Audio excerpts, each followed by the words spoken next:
Mana cara menghadapi orang tua yang bertanya setiap menit, kalau dijawab dia nggak dengar, diulang-ulang lagi. Akhirnya dijawab dengan suara keras, apakah saya termasuk anak durhaka? Ad-darurat, keadaan darurat, emergensi, tubihul mahzurat, membolehkan sesuatu yang sebenarnya terlarang. Kau bawa orang tuamu ke THT, telinga, hidung, tenggorokan, periksakan telinganya, nanti dipasang alat dengar. Dipasang alat dengar. Jangan kau baik, menantunya kurang ajar. Hai menantu, kau baru ketemu dengan suamimu itu umur 20-25 tahun. Selama ini yang membesarkannya siapa? Yang meregang nyawa melahirkannya siapa? Yang 9 bulan 10 hari mengandung siapa? Yang menyusukan 2 tahun siapa? Hari ini saat dia tidak bisa mendengar, membelikan alat dengarnya pun kau berhitung. Padahal kalau kau gendong dia dari Bandung sampai ke Makkah, kau bawa lagi pulang, belum tentu dapat menebus 1 tetes darahnya saat melahirkan engkau. Berapa jahitan robek dagingnya gara-gara melahirkan engkau. Bawa orang tuamu, senangkan dia, bahagiakan dia. Dosa terbesar di antara yang besar, pertama syirik, yang kedua uququl walidain. Kalau ada uang berikan, sehingga kau tidak perlu berteriak. Jangan sampai berteriak. Jangan sampai orang tuamu membawa HP ke servis HP. Nak, HP bapak ibu rusak ya. Diperiksa HP-nya nggak rusak, terus anaknya nggak ingat. Dia tidak menelpon lagi.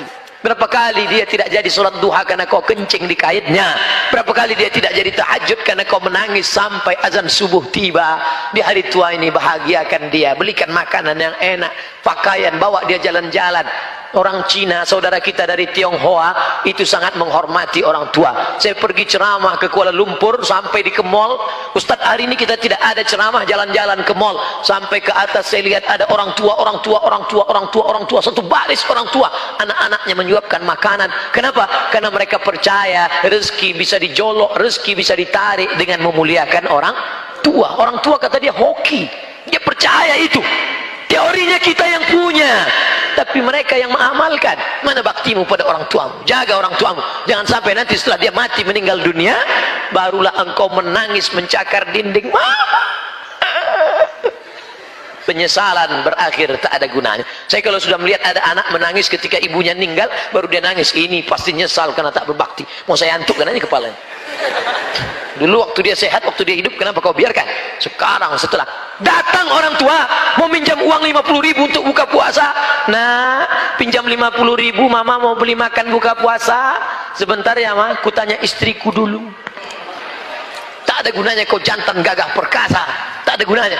Ini kalian yang sebelum nikah masih lajang, katakan dulu, do you marry me? Sudikah engkau menikah dengan aku? Mau jawab mau aja atau mau banget ya? Tapi engkau akan menjadi to be a second woman. Kau akan menjadi perempuan kedua. Yang pertama siapa? I love my mom. Aku milik suamiku, tapi suamiku milik ibunya. Karena surga di bawah telapak kaki ibu, walaupun kakinya kesemutan. Saya ingin bertanya Pak Ustadz, bagaimana jika kalau sudah janji menikahi seorang akhwat, namun jangka waktu berjalan, semakin saya lihat ketidakcocokan, terutama masalah akhlak, apabila diberi bismillah, apabila dibatalkan atau bismillah dinikahi. Ada sebagian orang melihat orang kesempurnaannya. Manusia tidak akan sempurna. Man talaba akhan bil aibin baqiya bil akhin. Siapa yang mencari kawan sempurna seumur hidup tidak akan berkawan. Menikah bukan mencari kesempurnaan, tapi menutupi kekurangan. Kalau kurang-kurang dikit, ya nggak apa-apa. Yang jadi masalah itu kurang manis, kurang cantik, kurang putih, kurang tinggi, kurang kaya. Kau sudah terjebak pada materialistis. Tungkahul mar'atu li arba'. Perempuan dinikahi karena 4-5 liha, karena hartanya. Wali hasabiha, karena keturunannya. Wali jamaliha, beautiful. Wali diniha, karena agama. Ustadz, jadikan saya yang ada 4-4-nya Pak Ustadz. Kalau ada 4-4-nya ngapain saya kasih ke kamu? Kau nikah karena hartanya, harta akan binasa. Kau nikah karena sukunya, berapa banyak orang dikeluarkan karena melanggar pantangan suku. Kau nikahi karena bentuk rupanya, perempuan adalah bunga. Bunga kuntum, mekar, harum, semerbak, cantik dan indah. Setelah itu dia akan kuning, layu dan mati. Bunga yang tak layu hanya bunga plastik. Banyak sekarang perempuan ingin tidak layu, maka wajahnya plastik semua. Hidung plastik, pipi plastik, dagu plastik, alis plastik, bulu mata plastik, lentik plastik. Ada orang bakar sampah layu. Oleh sebab itu maka nikahilah dia karena akhlaknya. Ketika kau melihat rasanya kau tidak sanggup, engkau bekerja direktur BUMN, mengurus negara, mengurus kampus. Kalau kau dapat perempuan yang baik, tugasmu cuma satu. Tapi kalau kau dapat yang tidak baik, tugasmu jadi dua. Kampus lagi, rumah lagi, negara lagi, rumah lagi. Akhirnya ribet, semua tidak terurus. Maka menurut saya Pak Ustadz ini tidak cocok, tidak layak. Akhirnya saya cari yang lain. Nggak apa-apa, pertunangan tidak semestinya menjadi pernikahan. Pertunangan itu bagian dari pengenalan. Kenalan nggak perlu lama-lama. Syuaib punya anak gadis cantik, menikah dengan Musa. Mereka tidak ada pacaran, nggak ada kenalan sampai lama-lama. Apa kata anak Syuaib? Inna khaira man ista'jartal qawiyul amin. Ayah, kalau kau mau mencari pekerja, orangnya punya dua sifat. Qawiyun, kuat, amin, amanah. Ini orangnya. Ini orangnya ya. Kamu sudah lama kenal dia? Baru tadi. Dari mana kamu tahu dia kuat? Saya ngantri mau ngambil air. Sumur itu tertutup batu besar, bergelinding dari atas bukit, tertutup pintu. 30 orang menggeser sumur, tidak ada yang bisa. Tiba-tiba datang sesosok Musa, dia geser sendiri, terbuka. Lalu apa kata orang kampung? Musa, silakan ambil air. Musa melihat ada perempuan di belakang antrian, ladies first. Akhirnya perempuan itu mengambil air. Tentu kalau sudah tertanam budi, pisang emas bawa berlayar, masak sebiji di dalam peti, hutang emas dapat dibayar, hutang budi dibawa mati. Ya, akhirnya termakan budi. Maka kalau kau mau mengambil hatinya, tanam budi dulu. Jangan bertanam tebu di tepi bibir, cuman lipstick ngomong manis aja. Nanti ku bawa liburan ke sana, akan makan ini. Sekarang nggak ada. Musa tidak begitu. Kesan pertama begitu menggoda. Dia dorong itu batu, ini orang bisa ngambil air. Dan perempuan itu bisa. Dari mana kau tahu ini orang kuat? Karena aku melihat dia, ayah, mendorong. Dan ini orangnya amanah ya. Dari mana kau tahu dia amanah? Tadi saat kami berjalan, aku di depan, dia di belakang. Bertiup angin kencang. Zaman dulu perempuan kalau bertiup angin kencang, nampak lekuk tubuhnya. Dan Musa menundukkan pandangan berkata, perempuan kau di belakang, aku yang di depan. Perempuan zaman dulu begitu, angin bertiup baru nampak lekuk tubuhnya. Yang sekarang nggak ada angin pun kelihatan. Akhirnya mereka sampai ke tujuan. Syuaib berkata, dari mana kamu tahu Musa ini orangnya kuat dan amanah? Dia kuat karena sekali dorong, dan dia amanah karena dia tidak mau aku di depan karena nampak lekuk tubuhku. Berapa lama mereka berkenalan? Hanya dari sumur ke rumah. Engkau kenalan sama dia sudah berapa lama? Sudah 2 tahun, habis cap jempol semua dari ujung rambut sampai ujung kaki. Pacaran-pacaran omong kosong, bohong. Ketika pacaran ya hati-hati, awas jatuh. Begitu sudah menikah, mana mata kau tadi? Maka kalian yang soleha-soleha tidak perlu jauh mencari laki-laki yang soleh. Di mana mereka? Di bawah ini mereka. Kalian pantau dari atas, lihat baik-baik. Yang bawah tak perlu melihat ke atas, karena mereka yang akan memilih kalian. Dilihatnya dari bawah. Enak nanti kalian ceritanya. Anak kalian pun enak cerita. Papa, gimana kenal sama mama dulu? Dulu ada tablik akbar di Masjid UPI. Siapa yang ceramah? Ustadz Abdul Somad. Mana Ustadz itu sekarang? Udah mati dimakan cacing. Terus gimana mama bisa kenal sama papa? Mama sudah ngelihat dari atas. Terus pas turun ke bawah, aku tidak mencari engkau, kau tidak mencari aku. Allah mempertemukan kita. Gimana bisa ketemu? Sama-sama nyari sendal di tempat rak yang sama. Pas lagi nunduk, kepala mama naik kepala. Pas naik ke atas,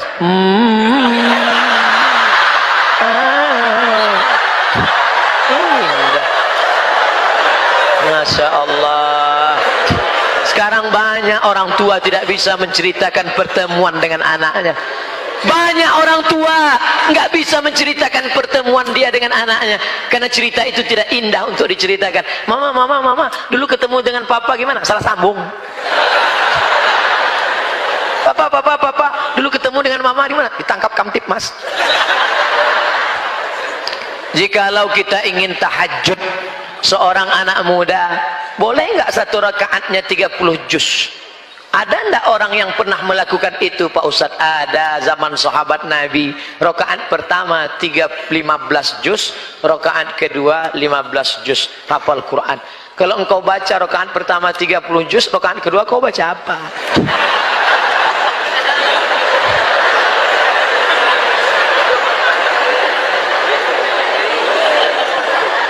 Gimana sholat sunat bisa 15 juz gimana? Saya nggak hafal Quran, kan ada Quran digital, download Quran digital.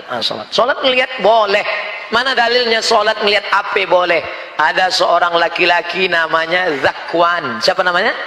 Za, bukan za, pakai zal. Letakkan ujung lidah di gigi atas.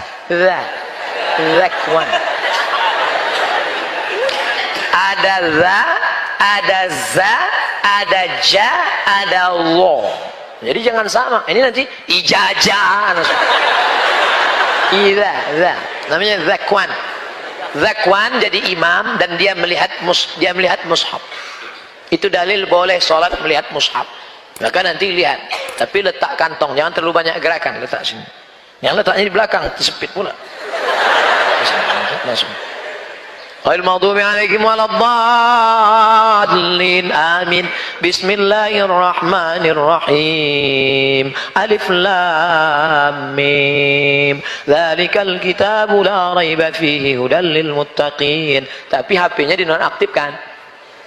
Ya nanti ada masuk. Ya sebentar.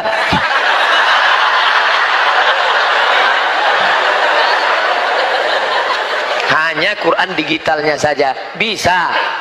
Kapan mau coba? Nanti.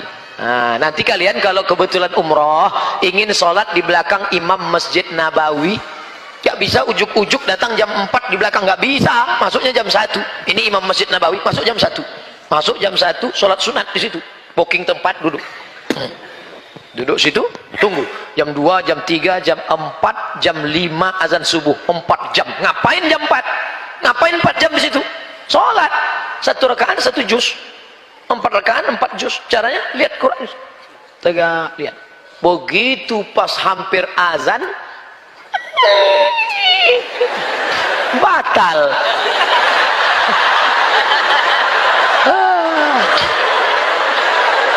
Coba lagi besok malam. Enggak ada yang sia-sia. Bacaan Quranmu dalam masjid itu bernilai i'tikaf insyaallah. Mana cara menghadapi orang tua yang bertanya setiap menit, kalau dijawab dia nggak dengar, diulang-ulang lagi. Akhirnya dijawab dengan suara keras, apakah saya termasuk anak durhaka? Ad-darurat, keadaan darurat emergensi, tubihul mahzurat, membolehkan sesuatu yang sebenarnya terlarang. Kau bawa orang tuamu ke THT telinga, hidung, tenggorokan, periksakan telinganya, nanti dipasang alat dengar. Jangan kau baik, menantunya kurang ajar.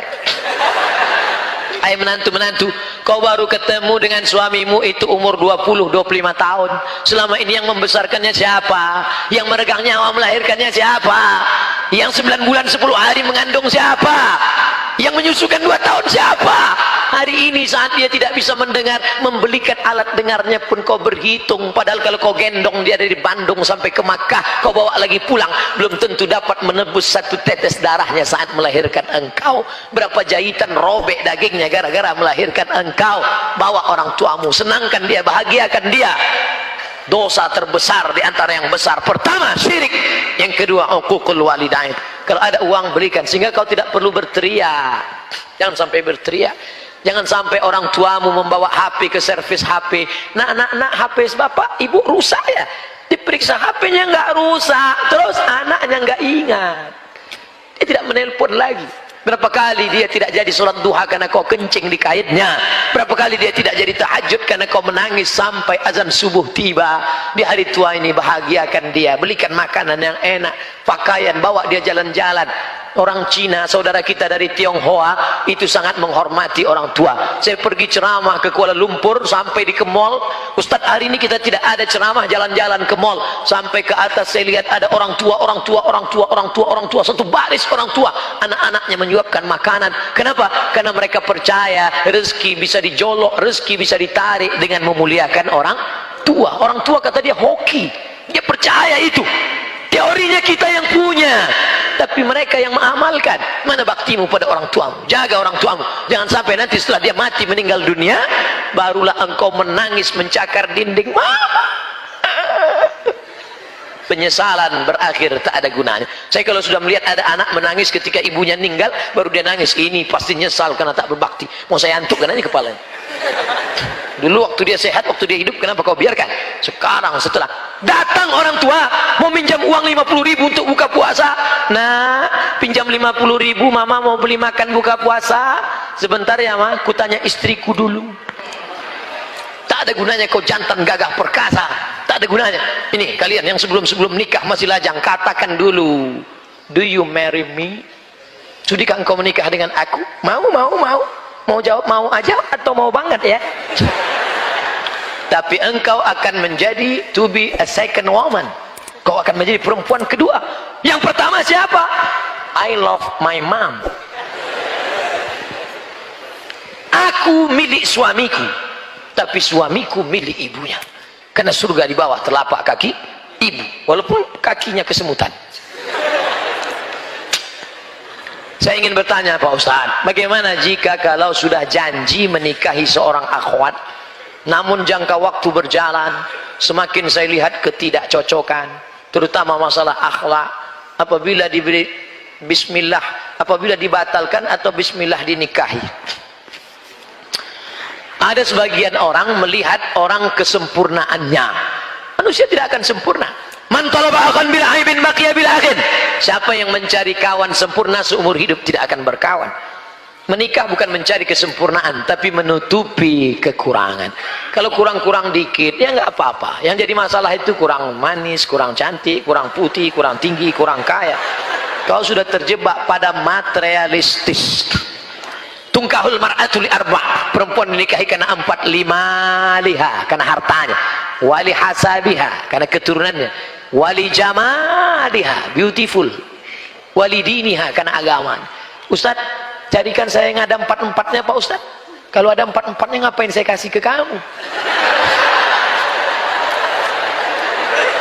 Kau nikah karena hartanya, harta akan binasa. Kau nikah karena sukunya, berapa banyak orang dikeluarkan karena melanggar pantangan suku. Kau nikahi karena bentuk rupanya, perempuan adalah bunga. Bunga kuntum, mekar, harum, semerbak, cantik dan indah. Setelah itu dia akan kuning, layu dan mati. Bunga yang tak layu hanya bunga plastik. Banyak sekarang perempuan ingin tidak layu, maka wajahnya plastik semua. Hidung plastik, pipi plastik, dagu plastik, alis plastik, bulu mata plastik, lentik plastik. Ada orang bakar sampah layu. Oleh sebab itu maka nikahilah dia karena akhlaknya. Ketika kau melihat rasanya kau tidak sanggup, engkau bekerja direktur BUMN, mengurus negara, mengurus kampus. Kalau kau dapat perempuan yang baik, tugasmu cuma 1. Tapi kalau kau dapat yang tidak baik, tugasmu jadi 2. Kampus lagi, rumah lagi, negara lagi, rumah lagi. Akhirnya ribet, semua tidak terurus. Maka menurut saya Pak Ustadz ini tidak cocok, tidak layak. Akhirnya saya cari yang lain. Enggak apa-apa, pertunangan tidak semestinya menjadi pernikahan. Pertunangan itu bagian dari pengenalan. Kenalan enggak perlu lama-lama. Syuaib punya anak gadis cantik, menikah dengan Musa. Mereka tidak ada pacaran, enggak ada kenalan sampai lama-lama. Apa kata anak Syuaib? Inna khaira man ista'jartal qawiyul amin. Ayah, kalau kau mau mencari pekerja, orangnya punya 2 sifat. Qawiyun, kuat, amin, amanah. Ini orangnya. Ini orangnya ya. Kamu sudah lama kenal dia? Baru tadi. Dari mana kamu tahu dia kuat? Saya ngantri mau ngambil air. Sumur itu tertutup batu besar. Bergelinding dari atas bukit, tertutup pintu. 30 orang menggeser sup. Tidak ada yang bisa. Tiba-tiba datang sesosok Musa, dia geser sendiri. Terbuka. Lalu apa kata orang kampung? Musa, silakan ambil air. Musa melihat ada perempuan di belakang antrian. Ladies first. Akhirnya perempuan itu mengambil air. Tentu kalau sudah tertanam budi, pisang emas bawa berlayar, masak sebiji di dalam peti, hutang emas dapat dibayar, hutang budi dibawa mati. Ya, akhirnya termakan budi. Maka kalau kau mau mengambil hatinya, tanam budi dulu. Jangan bertanam tebu di tepi bibir, cuman lipstick ngomong manis aja. Nanti ku bawa liburan ke sana, akan makan ini. Sekarang nggak ada. Musa tidak begitu. Kesan pertama begitu menggoda. Dia dorong itu batu, ini orang bisa ngambil air. Dan perempuan itu bisa. Dari mana kau tahu ini orang kuat? Karena aku melihat dia ayah mendorong. Dan ini orangnya amanah ya. Dari mana kau tahu dia amanah? Tadi saat kami berjalan, aku di depan, dia di belakang. Bertiup angin kencang. Zaman dulu perempuan kalau bertiup angin kencang nampak lekuk tubuhnya. Dan Musa menundukkan pandangan berkata, perempuan kau di belakang, aku yang di depan. Perempuan zaman dulu begitu, angin bertiup baru nampak lekuk tubuhnya. Yang sekarang nggak ada angin pun kelihatan. Akhirnya mereka sampai ke tujuan. Syuaib berkata, dari mana kamu tahu Musa ini orangnya kuat dan amanah? Dia kuat karena sekali dorong. Dan dia amanah karena dia tidak mau aku di depan karena nampak lekuk tubuhku. Berapa lama mereka berkenalan? Hanya dari sumur ke rumah. Engkau kenalan sama dia sudah berapa lama? Sudah 2 tahun. Habis cap jempol semua dari ujung rambut sampai ujung kaki. Pacaran omong kosong, bohong. Ketika pacaran ya hati-hati, awas jatuh. Begitu sudah menikah, mana mata kau tadi? Maka kalian yang soleha tidak perlu jauh mencari laki-laki yang soleh. Di mana mereka? Di bawah ini mereka. Kalian pantau dari atas, lihat baik-baik. Yang bawah tak perlu melihat ke atas. Karena mereka yang akan memilih kalian. Dilihatnya dari bawah. Enak nanti kalian ceritanya. Anak kalian pun enak cerita. Papa. Gimana kenal sama mama dulu? Dulu ada tablik akbar di Masjid UPI. Siapa yang ceramah? Ustaz Abdul Somad. Mana Ustaz itu sekarang? Udah mati dimakan cacing. Terus gimana mama bisa kenal sama papa? Mama sudah ngelihat dari atas. Terus pas turun ke bawah, aku tidak mencari engkau, kau tidak mencari aku. Allah mempertemukan kita. Gimana bisa ketemu? Sama-sama nyari sendal di tempat rak yang sama. Pas lagi nunduk, kepala mama naik kepala. Pas naik ke atas,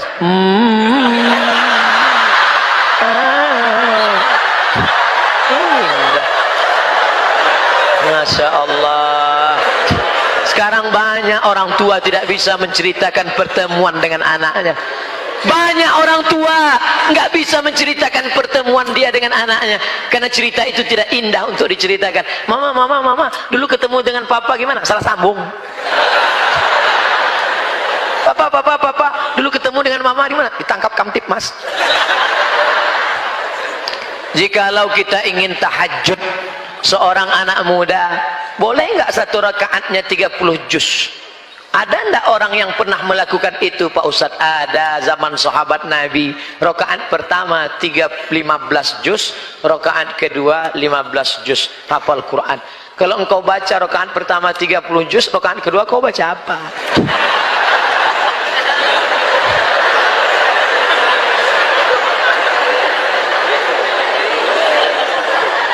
Gimana sholat sunat bisa 15 juz gimana? Saya nggak hafal Quran, kan ada Quran digital. Download Quran digital, sholat ngelihat boleh. Mana dalilnya sholat ngelihat apa boleh? Ada seorang laki-laki namanya Zakwan. Siapa namanya? Za, bukan za, pakai zal. Letakkan ujung lidah di gigi atas. Zakwan. Ada za, ada za, ada ja, ada lo. Jadi jangan sama. Ini nanti ijazah. Za. Namanya Zakwan. Zakwan jadi imam dan dia melihat mushaf. Itu dalil boleh sholat melihat mushaf. Maka nanti lihat. Tapi letak kantong, jangan terlalu banyak gerakan. Letak sini. Yang letaknya di belakang, tersepit pula. Langsung. Ghairil maghdubi 'alaihim waladdallin. Amin. Bismillahirrahmanirrahim. Alif lam mim. Dzalikal kitabu la raiba fihi hudal lil muttaqin. Tapi HP-nya dinonaktifkan. Ya nanti ada masuk. Ya sebentar.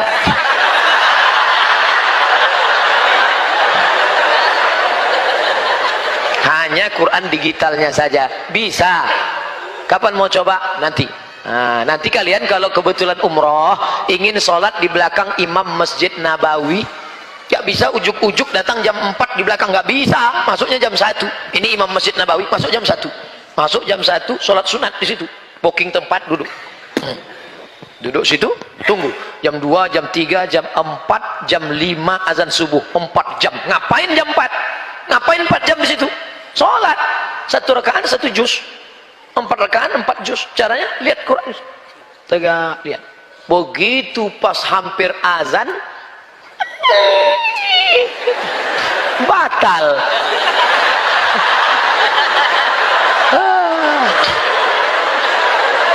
Coba lagi besok malam. Enggak ada yang sia-sia. Bacaan Quranmu dalam masjid itu bernilai i'tikaf insyaallah.